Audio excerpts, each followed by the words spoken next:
In this video, I wanted to offer some tips on using the Park Tool Pad Press 1.2. This is a handy tool to have if you're going to be working on replacing the disc brake pads. One common problem that you have is when you take the wheel off, put the new pads in, then you wind up getting too tight of a fit because you can't get the calipers to retract all the way. And so you wind up having friction in the wheels, and nobody wants that. So I'm going to spin the front tire off here. Start with that. Brakes I'm working on here are SRAM rival brakes. They're a pretty good disc brake so far. I've put about 2,400 miles on and the pads are worn out, so it's time to take those out. One important consideration when you're looking for new pads, you want to make sure you're matching the same material. They come in organic, metallic, or semi-metallic. The metallic ones tend to last longer, and the organic ones wear out faster. Typically are a little quieter in operation. And make sure you have all the proper parts on hand.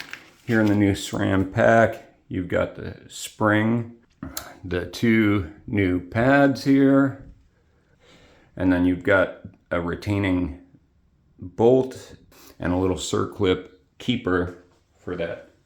But the problem you typically run into is that when you put the new pads in the caliper or in the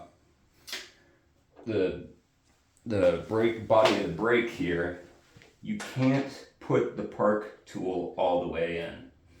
So what you want to do is, before you take the old pads out, press this Park tool in as far as you can and make sure those pistons are as retracted as you can get them.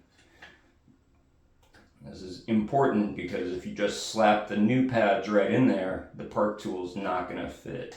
The next thing you want to do is make sure the circlip is off. Just grab that with a pair of needle nose pliers. You can pull that off, and you can just spin that keeper pin right out.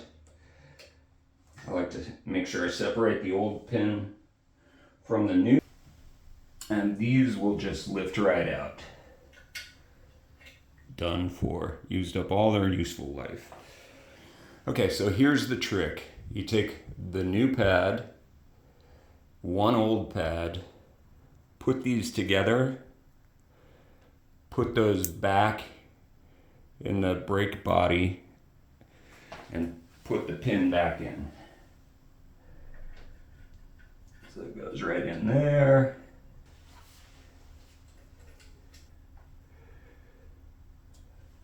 Now, take the pad press tool, press it between those again.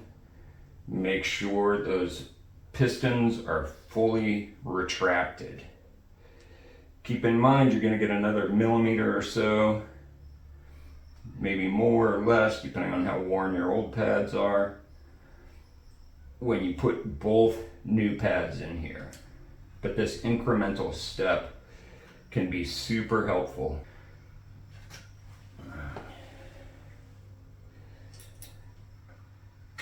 There's a fancy SRAM tool that is made for retracting in pistons that are especially difficult. That tool is close to $100, so I prefer getting a little bit creative. Alright, so now this will be the third press. First press, the two old pads. Second press, one new pad, one old pad. And now put the pin back in.